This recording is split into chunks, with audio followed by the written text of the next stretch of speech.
Comme à leur habitude, lorsque l'Algérie prend de vitesse les trafiquants, certains médias marocains dégainent rapidement une accusation bien rodée. Cette fois, ils prétendent que des soldats algériens auraient traversé la frontière pour éliminer de paisibles civils marocains. Une histoire servie chaud, diffusée à la chaîne sur les réseaux, répétée à l'unisson sur les écrans, avec l'objectif à peine voilé de faire passer l'armée algérienne pour une force meurtrière sans scrupules. Pourtant, au même moment, du côté d'Alger, les bulletins officiels racontaient une toute autre réalité, celle d'une opération interne sur sol algérien, minutieusement décrite, visant un groupe armé bien organisé qui, profitant du mauvais temps, aurait tenté d'introduire de la drogue à travers les dunes. Cette croisade médiatique n'était ni un coup de sang, ni un réflexe isolé. Elle s'inscrit dans une mécanique bien huilée que certains médias enclenchent chaque fois que les forces algériennes mettent à nu un réseau criminel sur la ligne frontalière.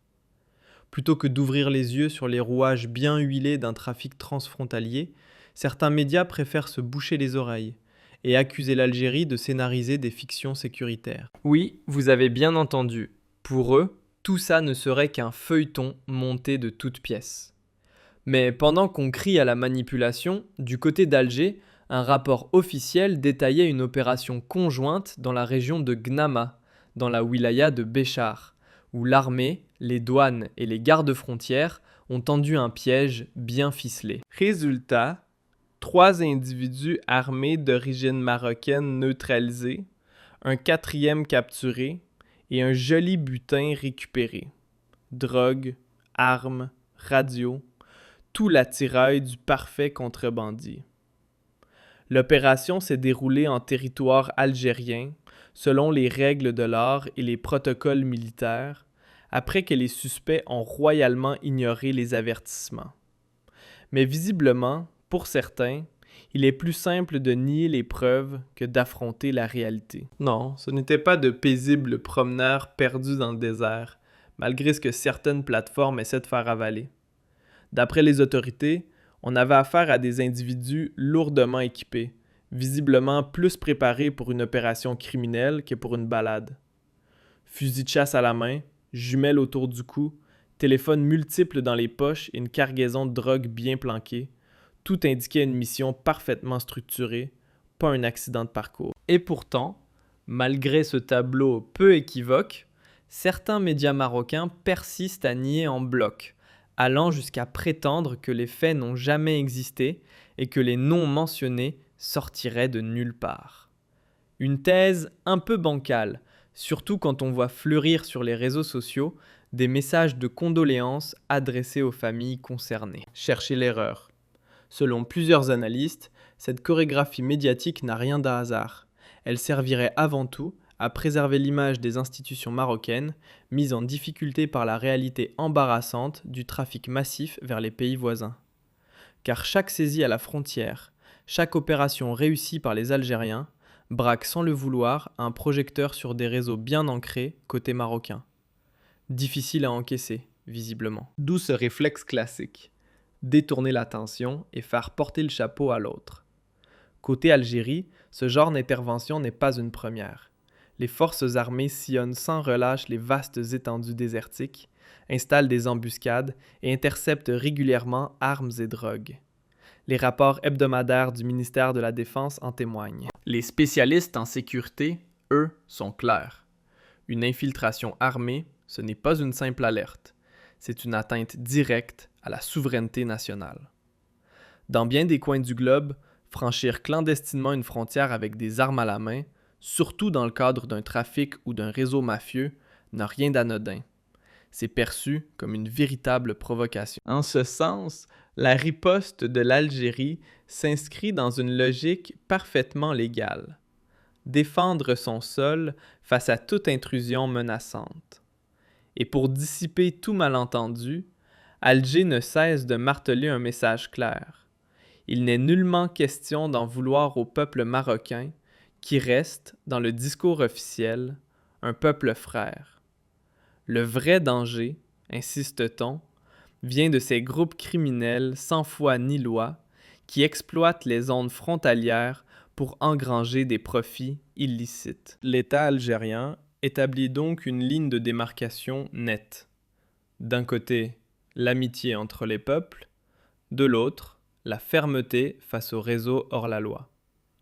Et parmi ces priorités absolues, la guerre contre la drogue reste en tête de liste. Car derrière chaque cargaison saisie, il y a des risques bien réels. Désastre social, menaces pour la jeunesse et atteinte directe à la stabilité nationale. Face à la menace de voir le marché national noyé sous un flot de substances illicites, l'Algérie ne tergiverse pas. C'est tolérance zéro. L'opération menée à Béchar, au-delà de son efficacité tactique, envoie un message limpide.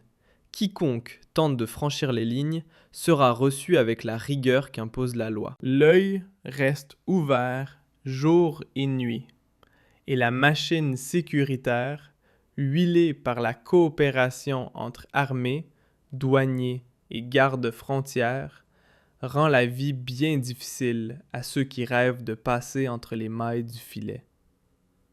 Et lorsqu'on met côte à côte, d'un côté des accusations floues, sans preuves concrètes, et de l'autre des rapports détaillant lieux, horaires et saisies vérifiables, le bon sens penche naturellement vers ce qui repose sur des faits. Défendre ses frontières n'est pas un caprice, mais un droit fondamental des États. Toute intrusion armée, qu'elle soit marginale ou massive, appelle une réponse implacable. Et si l'on veut réellement bâtir une paix durable dans la région, il faudra troquer les polémiques médiatiques contre la transparence, la coopération et surtout une lutte sans relâche contre le crime organisé. Au fond, ce dossier dépasse largement le cadre d'un simple accrochage à la frontière ou d'un duel verbal entre deux versions qui s'affrontent dans les médias. Ce qu'il met crûment en lumière, c'est la complexité, parfois explosive, des réalités humaines, politiques et sécuritaires qui se nouent dans ces zones frontalières sensibles. Ici, chaque jour, la souveraineté se frotte à la criminalité organisée. La défense des populations s'entrechoque avec les tensions régionales et la stabilité repose sur un équilibre aussi fragile que vital. Réduire tout cela à quelques slogans accusateurs, c'est non seulement éluder la gravité des faits, mais aussi jeter de l'huile sur un feu déjà difficile à contenir. Une frontière, ce n'est pas un simple trait sur une carte. C'est une ligne de vigilance, une zone d'alerte permanente, un territoire stratégique que les réseaux mafieux scrutent à la recherche de la moindre brèche. Dans ce contexte tendu, les forces de sécurité ne réagissent pas sur un coup de tête ou sous le coup de l'émotion. Elles appliquent des consignes précises, encadrées par des protocoles exigeants, avec un seul objectif: préserver l'ordre et protéger le pays. Pourtant, face à cette réalité de terrain, certains récits médiatiques préfèrent le sensationnalisme au sérieux, le conflit imaginaire à l'analyse rigoureuse. Résultat, on transforme chaque action défensive en affrontement diplomatique, chaque opération en symbole d'hostilité entre deux peuples, alors que les citoyens, eux, aspirent simplement à vivre en paix, à bâtir un avenir serein et à voir les frontières devenir des passerelles, pas des barrières. Il faut le répéter haut et fort. La guerre contre la drogue et la contrebande ne vise ni une patrie, ni un peuple, ni une culture. Ce combat ne cible pas des nationalités, mais des structures clandestines, des réseaux sans foi ni loi qui exploitent la misère humaine comme une ressource et la naïveté des plus fragiles comme un levier. Leur seule boussole ? Le profit. Peu importe le prix à payer pour les autres. Santé publique ruinée, jeunesse empoisonnée, stabilité sociale fragilisée. Voilà les dégâts collatéraux qu'ils laissent derrière eux. Les affronter, ce n'est pas un choix, c'est une responsabilité collective qui dépasse les tensions diplomatiques et appelle à l'unité entre États, quelles que soient leurs divergences politiques. Face à des menaces transfrontalières aussi sérieuses, qu'il s'agisse de drogue, d'armes ou de flux migratoires incontrôlés, ce ne sont ni les joutes médiatiques ni les campagnes de désinformation qui feront avancer les choses.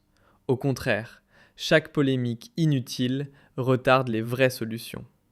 Ce qu'il faut, c'est du dialogue, de l'échange, une collaboration sincère bâtie sur la confiance réciproque et la reconnaissance des responsabilités de chacun. Mais tant qu'on transformera chaque incident en champ de bataille narratif, tant qu'on nourrira les divisions au lieu de chercher des terrains d'entente, les vrais besoins des populations resteront lettres mortes. L'histoire nous l'a montré. Jouer avec les émotions de l'opinion, c'est une arme à double tranchant. Car à force d'instrumentaliser les sentiments, on creuse des fossés entre des peuples qui, en vérité, partagent une mémoire commune, des traditions proches et des liens humains profonds. Il est bon de rappeler que les citoyens ordinaires ne sont ni complices des mafias, ni acteurs des tensions géopolitiques. Bien au contraire, ce sont souvent eux qui en paient le prix fort. D'où l'urgence de ne pas tout mélanger. D'un côté, les groupes illégaux à combattre, de l'autre, la dignité des peuples à préserver. Le rôle des médias dans des situations tendues n'est pas accessoire, il est central. Informer ne consiste pas à jeter de l'huile sur le feu, ni à transformer des rumeurs en vérité. C'est un travail de fond. Recouper les données, replacer les faits dans leur contexte et surtout s'appuyer sur des sources dignes de confiance. Car un journalisme rigoureux, loin d'alimenter les conflits, peut au contraire jouer un rôle apaisant et ouvrir la voie à une meilleure compréhension entre les peuples. À l'inverse, courir après le sensationnel, c'est prendre le risque de faire d'un simple accrochage un incendie diplomatique. À long terme, la crédibilité d'un média repose sur une seule chose, son éthique. Il est crucial de rappeler qu'assurer la sécurité de ses frontières ou défendre sa souveraineté n'est pas un acte d'agression, mais un droit fondamental. Chaque nation, quelle qu'elle soit, a le devoir et le droit de protéger son territoire ainsi que la sécurité de ses citoyens. C'est une vérité partagée, inscrite noir sur blanc dans les textes de droit international. Lorsqu'une opération cible des individus armés engagés dans des activités illégales, elle ne relève pas d'une stratégie d'escalade ou d'une provocation politique, mais d'un cadre juridique strict. Flouter cette frontière entre légitime défense et agression délibérée ne fait qu'embrouiller le débat public. Si l'on veut construire un avenir stable, il va falloir faire un choix clair. Préférer la logique au pathos, s'appuyer sur les preuves plutôt que sur les rumeurs et miser sur la coopération plutôt que la confrontation. Car les défis sécuritaires de la région ne pardonnent pas l'improvisation. Ils demandent des réponses coordonnées, pragmatiques et un véritable engagement collectif en faveur de la paix. Quand on y regarde de plus près, ce qui unit les peuples du Maghreb dépasse de loin ce qui les divise. Culture partagée, racines communes, histoire entrelacée. Le socle est là. Et c'est justement sur cette base qu'il faut bâtir l'avenir.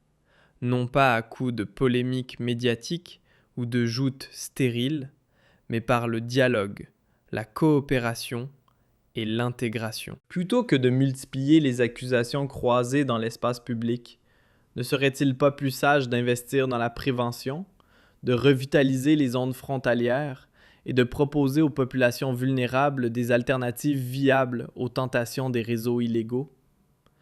car la sécurité ne se gagne pas uniquement à coups de patrouilles ou d'opérations militaires.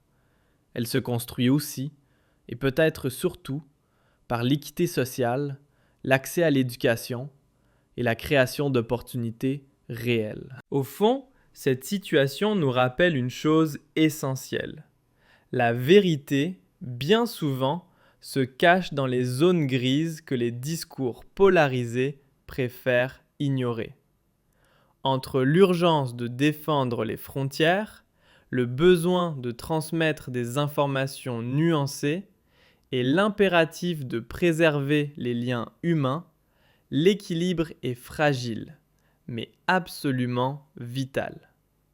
Seule une approche guidée par la clarté, la responsabilité et le respect mutuel pourra désamorcer les tensions et construire une paix durable. Car, au bout du compte, au-delà des jeux politiques et des versions opposées, ce sont bien la sécurité, la dignité et l'avenir des citoyens qui doivent rester au centre de toutes les priorités.